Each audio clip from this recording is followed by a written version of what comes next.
नमस्कार दोस्तों, मैं आपका दोस्त गौरव चौधरी आपका स्वागत करता हूं अपने YouTube चैनल टेक्निकल अगम किसान पर।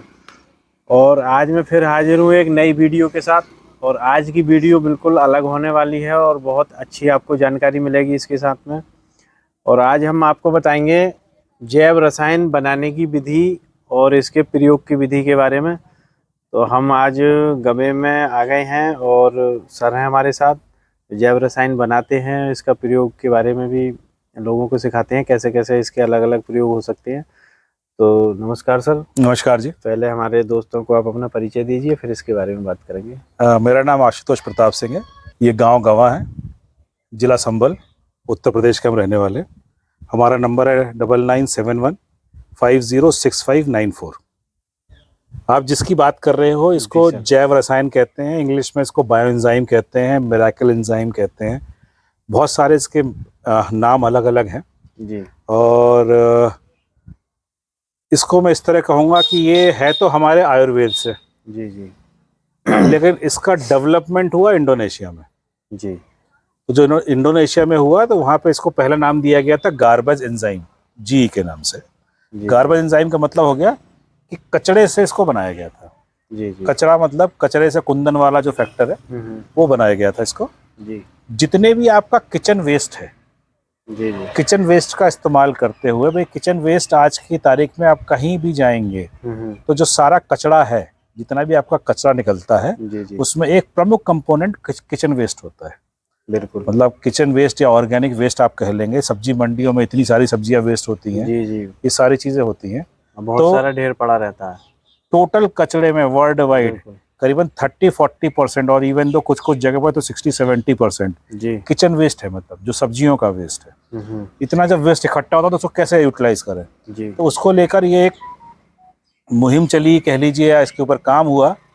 हमारे आयुर्वेद का जो जैव रसायन है वो इंडोनेशिया जाके गार्बेज एंजाइम बन गया जी और उन्होंने इसको बनाया और इसको उन्होंने अलग अलग चीज़ों पे एक्सपेरिमेंट किया। जी। इन्होंने उसको पानी के ऊपर भी एक्सपेरिमेंट किया, ज़मीन पे एक्सपेरिमेंट किया, डेली यूज़ पे एक्सपेरिमेंट किया। जी। और इसके कहते हैं ना अमेजिंग रिजल्ट्स, मतलब कहते हैं कि जो अप्रत्याशित परिणाम थे वो निकल के आए। जी। अब मैं आपको कुछ छोटे छोटे एग्जाम्पल देता हूँ। जैसे कि हम लोग आज फिनाइल यूज़ करते हैं, या जो भी हम अपने लाइजॉल एक ब्रांड आता है उसको जी यूज़ जी करते जी हैं, जो जी। भी केमिकल हम इस्तेमाल करते हैं अपने घर की साफ सफाई के हाँ, लिए। बैक्टीरिया मारने के हाँ, लिए। जी। ये उसका ऑर्गेनिक रिप्लेसमेंट है। मैं रिप्लेसमेंट नहीं कहूँगा, मैं कहूँगा ये ऑर्गेनिक साफ सफाई वाला फिनाइल कह लीजिए वो है। जी कोविड के दौरान हैंड सैनिटाइजेशन या बाकी सैनिटाइजेशन के लिए हमने केमिकल का इतना अंधाधुंध इस्तेमाल किया है। जी ये बैक्टीरिया एंटी बैक्टीरियल है। जी। अब इसका रिजल्ट ऐसे है कि एक ई कोली करके एक बैक्टीरिया होता है, जिसे कहते हैं कि वो सबसे बड़ी मुश्किल से मरता है और हर जगह मौजूद होता है, मतलब बड़ा डेंजरस है। जी जी। तो इसकी लैब टेस्ट हुआ रखा है कि 99% इसने ई कोली को निपटा रखा है, खत्म कर रखा है। बहुत बहुत बड़ी बात है सर। ठीक है। जी। तो ये इस तरह का, तो आप मैंने आपको क्या, ये आपके जो सैनिटाइजेशन के इश्यूज हैं, मतलब जैसे कि आपको घर की साफ सफाई हो गया और हैंड सैनिटाइजेशन, जितने सैनिटाइजेशन इशू है वो उसमें ही काम करता है। जी जी। पहला। दूसरा, आप मतलब इसको मैं ऐसे और कहना चाहूँगा कि आप जो डेली यूज़ में जितना केमिकल का इस्तेमाल कर रहे हैं, इसके इस्तेमाल से आप 80% तक उस केमिकल से बाहर हो जाएंगे। अच्छा, वो कैसे सर? केमिकल आप कहाँ कहाँ इस्तेमाल कर रहे हैं? केमिकल सभी जगह हो रहा है, जैसे केमिकल पहले आपका खेती बाड़ी का सेक्शन में अभी नहीं छूता हूँ। जी। आप अपने घर में कहाँ कहाँ केमिकल इस्तेमाल कर रहे हैं? आप फिनाइल इस्तेमाल कर रहे हैं जी। आप हैंड सैनिटाइजेशन में इस्तेमाल कर रहे हैं जी। आप साबुन में इस्तेमाल कर रहे हैं, आप शैम्पू में इस्तेमाल कर रहे हैं, आप अपने टॉयलेट साफ करने के लिए इस्तेमाल कर रहे हैं, जी। आप बाथरूम साफ करने के लिए इस्तेमाल कर रहे हैं, किचन की साफ सफाई के लिए इस्तेमाल कर रहे हैं। बिल्कुल। जहाँ जहाँ भी आप केमिकल का इस्तेमाल कर रहे हैं, ये उसका रिप्लेसमेंट है। अच्छा। आप इससे किचन की टाइल साफ करिए, जी। किचन की जो आपकी सिंक की नाली होती है वो चोक हो जाती है, हाँ, कई बार हो जाता है। वो आप डाल दीजिए, ये उसको ओपन करता है, क्योंकि इसके अंदर नैनो बैक्टीरिया जो हर चीज खाते हैं। ठीक है। आप बाहर से सब्जी या फल लेके आ रहे हैं, उस आप 1 लीटर में इसका एक ढक्कन डाल के उसमें सब्जी या फल रख दीजिए, तो आपके जो पेस्टिसाइड का रेसिड्यू है वो 95% कम कर देता है। बहुत बढ़िया सर। ठीक है जी। आप अपनी किचन पूरी साफ कर लीजिए, एंटी फंगल एंटी बैक्टीरियल से काम कर लेता है। अगर आपको अपने जानवर पालने के शौक है उन जानवरों में कीड़े हो जाते हैं या कुछ भी एंटीबैक्टीरियल हो जाता वगैरह है, हो जाती है जी। इससे आप डाइल्यूट करके उनको उस पर स्प्रे करिए, जब उनको नहला रहे हैं उसमें डाल लीजिए, उस समस्या से समाधान हो जाता है इसका। जी। जो गौशालाएं हैं जहाँ गाय बनती हैं या पशु बनते हैं वहाँ गोबर होता है, और पशुओं के लिए एक बहुत बड़ी समस्या है एंटीबैक्टीरियल, थनैला रोग या कोई भी रोग हो जाता है। हाँ, काफी हो जाते हैं। इसको आप 100% पे डाइल्यूट करिए, मतलब 100 लीटर में 1 लीटर डाल लीजिए या 1000 लीटर में 1 लीटर डाल के आप वहाँ पे स्प्रे कर दीजिए जी। उससे धुलाई कर दीजिए, तो आपके जो फंगस है, बैक्टीरिया है, वायरस है, वो कंट्रोल करता है। जानवरों पे जो किल्ली होती है तो आप इसके 1 लीटर में 10 ml मिला के जानवरों की उससे पूंछ दीजिए या उससे नहला दीजिए जी। तो वो आपके वो 7 दिन के अंदर वो कंट्रोल कर देता है। तो मैंने क्या कहा, जो आपकी जिंदगी में जितना केमिकल है, केमिकल का 80% ये बाहर निकाल देगा। जी। केमिकल बाहर निकल जाएगा तो आदमी स्वस्थ रहेगा, आदमी स्वस्थ हो जाएगा। जी। अब हम बात करते हैं खेती में क्या करता है ये। खेती में क्या करता है, खेती में अगर इसको आप 500 लीटर में 1 लीटर डाल के आप अपनी जमीन में जैसे पानी चला रखा है, पलेवा कर रखे हैं, उस टाइम कर दीजिए तो ये सॉइल बूस्टर का काम करता है। जी। जमीन में जितने मौजूद आपके जो सुप्त अवस्था में न्यूट्रिशन पड़ा हुआ है, जैसे कि फास्फोरस पड़ा हुआ है, जिंक पड़ा हुआ है, पोटास पड़ा हुआ है, उसको वो कन्वर्ट करके जो फसल के इस्तेमाल वाले तरीके उसमें ले आएगा। जी। ठीक है, तो मतलब सीधी सी बात है, जमीन की ताकत, उर्वरकता और उसके लिए च्यवनप्राश का काम करता है। जी। 100 लीटर में ये 1 लीटर मिला के अगर स्प्रे काम करेंगे तो ये ग्रोथ प्रमोटर का काम करता है। गजब। फ्लावरिंग बढ़ाता है जी। फल बढ़ाता है, फल की साइज, क्वालिटी, उस पे काम करता है। जी। 1 लीटर 50 लीटर पानी में 1 लीटर मिला के आप स्प्रे करेंगे तो ये पेस्टिसाइड का काम करता है। जितने भी रस चूसने वाले कीड़े हैं उनको कंट्रोल करता है।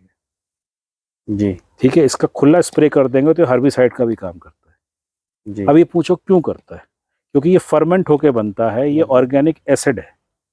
फर्स्ट लेवल पे अल्कोहल में कन्वर्ट होता है कह लीजिए, सेकंड महीने में ये जाके सिरका टाइप जो आप बनता है, थर्ड में एंजाइम बनता है। जी। तो ये इसके है। अभी इसके हमने एक्सपेरिमेंट किया है, जो अभी आपको मैंने प्याज दिखाई भी थी।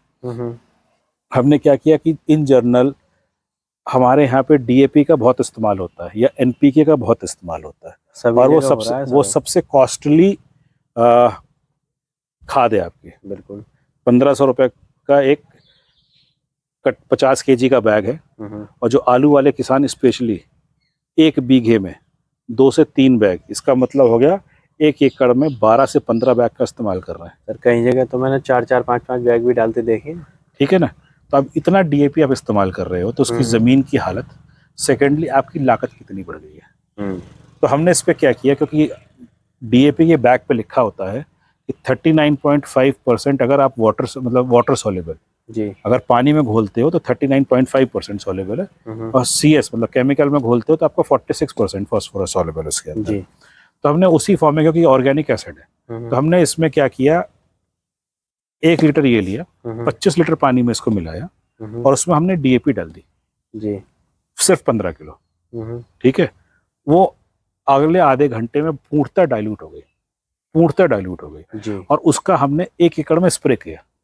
बिल्कुल। और स्प्रे का रिजल्ट अमेजिंग है, अभी आपने देखा ही है वहां पे। बिल्कुल। क्या रिजल्ट है उसका। तो इसके इस्तेमाल से अगर आप डीएपी करते हो, क्योंकि डीएपी में क्या, जो फास्फोरस है उसको फसलों के सीधे कन्वर्जन में चला जाता है। कन्वर्ट करने के बाद आपका इस्तेमाल करो तो जहाँ पे 1 बैग आपका डीएपी लग रहा है वो सिर्फ 10 से 15 किलो में काम हो जाएगा वहाँ पे। जी। तो कम से कम 80% का आपका लागत में बचत आएगी। जी। ठीक है, इसके लिए मैं आपको दिखाता हूँ, ये डीएपी हमने घोल के रखा हुआ, ये आप देख लीजिए क्या हाल हो गया। ये डीएपी है, कुछ कहीं दिख रहा है आपको? नहीं ये तो बिल्कुल डाइल्यूटेड है, बहुत ज्यादा। इसको स्प्रे मशीन डालिए। हाँ, अच्छा, जो डीएपी हो गया या एमओपी मतलब जो फास्फोरस हो गया, पोटास हो गया, इसको पुराने मतलब वैज्ञानिक कहते हैं लंगड़ा खादी, जहाँ पड़ी होती है वहीं पे पड़ी रहती है। हाँ। जहाँ तक जड़ पहुंच गई तो उसने कंज्यूम कर लिया, अन्यथा ये पड़ी रहती है। जी। तो जैसे आलू में आप स्प्रेज भी लगाते हैं, गन्ने में भी करते हैं। हाँ। इसको डाइल्यूट करके उसके जड़ों में डाल दीजिए, अमेजिंग रिजल्ट है, और आपकी लागत कम हो जाएगी। स्प्रे में तो सर यूरिया का भी कुछ लोग करते हैं खाली, उसके भी रिजल्ट उससे ज्यादा आते हैं। तो खेती किसानी में सबसे बड़ी काम है कि आपकी लागत कैसे कम करी जाए। जी। तो लागत कम करने का तरीका है। अब हम अपने घर में पिछले 1 साल से इसका जो पोछे की जगह, फिनाइल जगह इसका इस्तेमाल कर रहे हैं जी। सबसे बड़ा जो हमने बदलाव देखा है कि जो चींटियां थी, बिल्कुल। तो आपने कोई भी चीज खाने की सामान रखी और चींटियां उसमें दौड़ के आती थी, वो चींटियां पूर्णतः गायब हो गई। अच्छा। हाँ। अच्छा, नींबू से बनता है, तो एक जो एक सौंधी आप कह लीजिए सिट्रस की स्मेल है, वो आपके घर में रहती है, फ्रेग्रेंस की रहती है। हाँ, तो आप इसको बना कैसे सकते हो और किस किस चीज़ों से बनता है जी। आपके पूजा में फूल निकलते, चाहे वो गेंदा का हो, चाहे गुड़हल हो, चाहे गुलाब हो, कोई से भी फूल है, हाँ, उनसे बनता है जी। ठीक है। किचन में आपके तुरई के छिलके, करेले के छिलके, ठीक, लौकी के छिलके, खीरे के छिलके, नींबू के छिलके, संतरे के छिलके, आम के छिलके, केले का छिलका, पपीते का छिलका, खरबूजा, तरबूजा, जो भी चीज़ें हैं। दो तीन चीज़ें जो हमें समझ में आई, एक तो आपके आलू और प्याज के छिलके से नहीं बनता है, जो हमें वो हो सकता बन जाए उसमें। हाँ। और आपके जैसे अब जैसे इसमें है, जैसे हमने एक बना रखा है लहसुन से और मिर्च से, जी। वो बहुत तगड़ा पेस्टिसाइड का काम करता है। अच्छा। हाँ। अच्छा, जो आपका गेंदा है, ये पेस्टिसाइड में काम करता है। तो जैव रसायन में लिखा हुआ कि 3 तरीके के होते हैं। पहला कड़वा, मीठा और खट्टा। जी। 3 फल की कैटेगरी है, आप मतलब किसी भी चीज़ की उसको मार्क कर सकते हैं। खट्टा अगर आप स्प्रे करते हैं तो खट्टे से आपकी फ्लावरिंग बढ़ती है, फूल ज़्यादा आते हैं।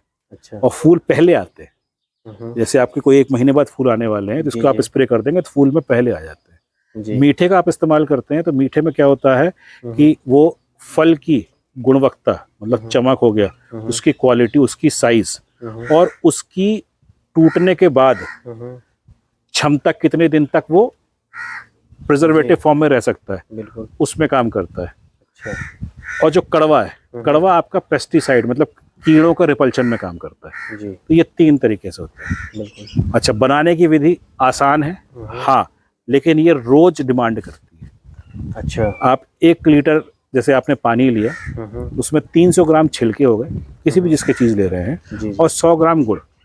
इन तीनों चीजों पूछना चाहूंगा मैं। हाँ, तो छिलके जैसे एक साथ मिक्स करके भी डाल सकते हैं या बिल्कुल अलग डाल अलग सकते डालने हैं, पड़ेंगे? बिल्कुल डाल सकते हैं। मतलब जो छिलके हैं वो सारे एक जगह मिक्स करके हम डाल सकते हैं जी। ठीक है ना। लेकिन जो अलग अलग का फैक्टर यही है कि जैसे हम लोग मतलब जनरली लोग नींबू पे या फूलों पे इसलिए जाते हैं क्योंकि इनकी स्मेल अच्छी होती है। हाँ। क्योंकि घर में आप इस्तेमाल करोगे तो उसमें कड़वी स्मेल या लहसुन की स्मेल या मिर्च की स्मेल आपको अच्छी नहीं लगेगी। लेकिन जो गुलाब हो गया, गेंदा हो गया, गुलदाउदी हो गया, गुड़हल हो गया, इनकी स्मेल हो गई, नींबू की स्मेल हो गई जी। संतरे की स्मेल हो गई, ये स्मेल अच्छी स्मेल, फ्रेग्रेंस की जैसे आम की हो गई। हाँ, तो ये इसलिए जनरली इसमें लोग इसलिए इसको प्रेफर करते हैं। बिल्कुल। ठीक है, तो इसको आप 100 ग्राम गुड़ जी। 300 ग्राम छिलके जी। और 1 लीटर पानी को, जी। जैसे आपने 1 लीटर पानी ले रहे हैं तो वो बोतल 1.5 या 2 लीटर की होनी चाहिए। प्लास्टिक की ही बोतल होनी चाहिए।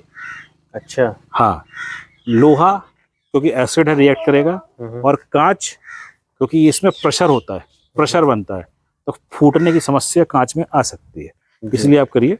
और इसमें रोज पहले 30 दिन तक आपको रोज इसमें ढक्कन खोलना होगा, इतना ही खोलना होगा जिससे से आप प्रेशर रिलीज कर दो। अच्छा। पूरा खोलेंगे तो एक तो ऑक्सीजन अंदर जाएगी तो वो प्रोसेस को डिले करती है, दूसरे इसमें जो मक्खी मच्छर कुछ भी गए तो वो यहाँ पे, क्योंकि मीठा है तो इसमें कीड़े वीड़े की समस्या खड़ी हो सकती है और ये बनेगा नहीं। तो एनारोबिक है, मतलब बिना ऑक्सीजन के बना, बिल्कुल प्रॉपर तरीका, आपको बस थोड़ा सा हल्का सा प्रेशर रिलीज करके फिर टाइट कर देना। ये 1 महीने तक दिन रोज करना है। अगर गैस ज्यादा बढ़ रही है तो दिन में 2 या 3 बार भी करना है। मतलब ये देखने से हमको पता चल जाएगा कि हाँ, ये देखने से मतलब कि आपकी बोतल फूल रही होगी। अगर आप 1 आध 2 दिन डिले कर दिया, नहीं ध्यान दिया आपने, तो ये फट भी जाएगी। अच्छा, ठीक है, तो ये विशेष ध्यान देना है। और 2nd महीने में आप करेंगे तो 3-4 दिन बाद, 3rd महीने में 1 हफ्ते बाद, वो आपको समझ में आ जाएगा कितना प्रेशर बनना है। 90 दिन में ही तैयार होता है ये। अच्छा, 90 दिन इसका मिनिमम टाइम है, इसकी कोई एक्सपायरी नहीं है। बिल्कुल, सालों साल रखे रहिए, कुछ नहीं होगा इसमें। ठीक है ना, जैसे शराब जितनी पुरानी होती है उतनी वो ताकतवर होती है, वही हाल इसका भी है। ठीक है, आपने सुना होगा बहुत जगह किसान देसी शराब का स्प्रे करते हैं फसलों के ऊपर, वो कहते हैं रिजल्ट बहुत अच्छा होता है। तो ये शराब के 3 गुने ऊपर की चीज़ है जी। तो मतलब आप समझिए कि 100 रुपए की अगर 1 लीटर की चीज़, या 50 रुपए लीटर से आप 6 बीघे यानी 1 एकड़ 100 रुपए से आप सिर्फ खर्चे पे अच्छी फसल ले सकते हैं। जी बिल्कुल हो जाएगी, क्योंकि एक तो खर्चा भी कम हो जाएगा और फिर सबसे बड़ी बात यह है कि केमिकल से मुक्ति मिल जाएगी। केमिकल से मुक्ति मिल जाएगी जी। हाँ। तो और क्या क्या सावधानी इसके विषय में रखनी चाहिए सर? सावधानी बस बन जाए फिर तो कोई दिक्कत नहीं। हाँ, दूसरी सावधानी ये कि अंधेरे में मतलब जहाँ पे धूप ना आए, ठीक है ना, वहाँ पे रखें, क्योंकि इसके अंदर जो एंजाइम्स हैं, जो बैक्टीरियाज है, वो जब भी इसमें आप खेतों में इस्तेमाल कर रहे हैं, कोशिश करिए शाम के टाइम इस्तेमाल करें, सेकेंड हाफ में जब धूप कम हो रही हो, तो रात भर उन बैक्टीरियाज को सेटल होने के लिए टाइम मिल जाएगा। जी। देने का आसान बहुत तरीका है, चलते पानी के साथ आप कर सकते हैं, स्प्रे कर सकते हैं, कैसे भी आप इसको इस्तेमाल कर सकते हैं। तो लगभग अगर हम कहें तो 65-70 यूजेस हैं इसके? ज़्यादा ही है जी, ज़्यादा ही है। कहीं भी यूज कर इसका यूज़ ऐसा है कि जैसे आपके मोहल्ले में, शहर में तालाब है, पोखर है जो गंदा पड़ा है, नाला गंदा पड़ा है, उसमें आप डालिए। इसकी 1 लीटर से आप 1 लाख लीटर पानी तक साफ करने की क्षमता है। जी। आपके जो कूड़े के ढेर हैं, शहरों में ढेर पड़े रहते हैं, उसके ऊपर इसका स्प्रे करिए तो ये डिकम्पोज बहुत तेजी से करता है। जितना ऑर्गेनिक मैटर उसको कन्वर्ट, खाद में कन्वर्ट करके आपका पूरा क्लीन कर देगा। इसके ऊपर एक स्टडी हुई थी गाजियाबाद में, हज हाउस के पीछे एक बहुत बड़ा कचरे का ढेर हुआ करता था। जी जी। उसके ऊपर इसका रिसर्च किया है। आप इसको ऑनलाइन जाके सर्च करिए, बहुत डॉक्यूमेंट्स मिलेंगे इसके ऊपर, कहाँ कहाँ पे इसका यूज़ होता है। जी। तो वाटर साफ, पानी साफ कर सकते हैं, ठीक है ना। आप इसको खेतों में इस्तेमाल कर सकते हैं, अपने घर में इस्तेमाल कर सकते हैं। इसमें आप शिकाकाई डाल के शैम्पू बना सकते हैं। इसमें आपकी कौन सी मतलब 2-3 चीज़ें मिला के इसकी आपकी साबुन बन सकती है। मैक्सिमम यूजेस हैं इसके। मतलब ये कहें कि मल्टीपर्पज़ है, मल्टीपर्पज़ है, कहीं भी इसे हम फिट कर सकते हैं। कहीं भी फिट कर सकते हैं। अपने जीवन से आप 80% 90% तक केमिकल बाहर कर सकते हैं। और ये सिंपली वेस्ट से बनता है। बिल्कुल सर, क्योंकि जो चीज़ हम फेंक रहे हैं उसी से हम एक बहुत यूनिक चीज़ तैयार कर रहे हैं, तो ये तो बहुत बड़ी बात हो गई। तो इसे आपने क्या नाम दिया है सर? कोई नाम नहीं है इसका, जो चलता है नाम इसका बायो एंजाइम कह लीजिए, जैव रसायन कह लीजिए। मैं तो इसे जादू कहता हूँ। अच्छा, जादू है। हाँ, बहुत अच्छी बात। हाँ, क्योंकि काम भी जादू जैसे ही काम करता है ये। चलिए, और कुछ इसके विषय में बताना चाहेंगे? नहीं, यही है, इसका इस्तेमाल करिए, बनाइए, घर में सीखिए, और सबसे बड़ी बात है आपका वेस्ट जीरो कर देगा ये। बिल्कुल। आपके पर्यावरण को सुरक्षा देगा, आपकी ज़िंदगी से केमिकल मुक्त करेगा, जो आज हम परेशान हो रहे हैं। और जो आज पानी में गंदगी बढ़ रही है, आप इसको अपने नहाने के पानी में डालेंगे या कैसे भी अपने घर के नाली के पानी में डालते हैं, तो धीरे धीरे नालों में जाएगा और ये वहाँ पे मल्टीप्लाई होकर उनको भी साफ करने के में मदद करेगा। जी, मतलब इसके जो बैक्टीरियाज हैं वो अपने आप को बढ़ाते रहते हैं। ये इसके एक बैक्टीरिया अगर आप डालते हैं तो ये हर 20 मिनट में अपने आप को डबल करते हैं। जी। तो इसका रिकमेंडेशन यही है, अगर आप फसलों में रिकमेंड करने जा रहे हैं तो आप इसको 12 घंटे पहले 1 लीटर को पानी में घोल दीजिए, उसके बाद इसका स्प्रे करिए। अच्छा। हाँ, क्योंकि वो बैक्टीरिया अपने आप को डेवलप कर लेगा। जी जी। तो मेन चीज़ ये है कि सर, एक प्रकृति ने जो हमें गुण दिया है, और आजकल क्या हो रहा है कि ज़्यादा से ज़्यादा फसलें कम होती चली जा रही हैं, क्योंकि खेतों की जगह तो बिल्डिंगें बनती चली जा रही हैं, पेड़ पौधे कम होते चले जा रहे हैं। तो कहीं ना कहीं हम लोग प्रकृति से बहुत अलग हटते चले जा रहे हैं, और जितना प्रकृति से दूर हो रहे हैं उतना हमें नुकसान भी झेलने को पड़ रहा है। बिल्कुल। तो कभी भूस्खलन हो रहा है, कहीं बहुत सारी चीजें, आप तो छेड़छाड़ करोगे तो छेड़छाड़ हो गई। जी जी जी। और कहीं ना कहीं ये जो जंगली जानवर हमारे घरों में आज घुस रहे हैं, तो वो भी इस सब का एक नतीजा ही है। बिल्कुल नतीजा। जो उनके घर उजाड़ दिए तो वो हमारे घर में आ रहे हैं, कहाँ जाएं बेचारे। यही सब चीज़ है। तो ठीक है सर, आपने बहुत अच्छे से इसके बारे में बताया है और बहुत अच्छी जानकारी आपने दी है। अगर मैं कहता हूँ कि हमारी इस प्रयास से अगर कोई एक आदमी भी अगर आगे बढ़ता है तो बहुत बड़ा प्रयास। नहीं, बहुत बड़ा। और इसी के साथ देखिए दोस्तों, आप इसे घर में आसानी से बना भी सकते हैं, और अगर बनाने की प्रॉपर विधि आपको जाननी है या देखनी है तो सर के पास आकर आप इसके बारे में जान भी सकते हैं, सीख भी सकते हैं। तो सर, आप अपना एक बार नंबर बता दीजिए। हाँ, मेरा नंबर है 9971506594 जी। इस पे मुझे कॉल कर सकते हैं। हर दूसरे और चौथे इतवार को यहाँ पे आप सुबह आके 8 से 12 के बीच में जी समझ सकते हैं चीज़ें और देख सकते हैं चीज़ें। जी। तो देखिए दोस्तों, अगर हम प्रकृति से जुड़े रहेंगे तो बहुत अच्छे से अपने जीवन को व्यतीत कर सकते हैं। और सोचने वाली बात ये है कि हमने अपने आप को जैसा जीवन जिया, हमने क्या लिया प्रकृति से, और हम आने वाली पीढ़ी को क्या देने जा रहे हैं। पता चला कि आने वाली पीढ़ी हमें गाली देती रहेगी, वही होगा। वही माँ होगा। बाप तो हमें कुछ भी नहीं देखेगा, जो कुछ था खुद इस्तेमाल करके चले गए। बस बस वही होगा। तो बाकी इसके साथ में वीडियो को यहीं समाप्त करता हूँ, और बहुत बहुत धन्यवाद आप सबका मेरी पूरी वीडियो देखने के लिए। और आगे बने रहिए, इसी तरह की अच्छी अच्छी वीडियो में लाता रहूँगा। और इसी के साथ आप सभी का धन्यवाद। जय जवान जय किसान।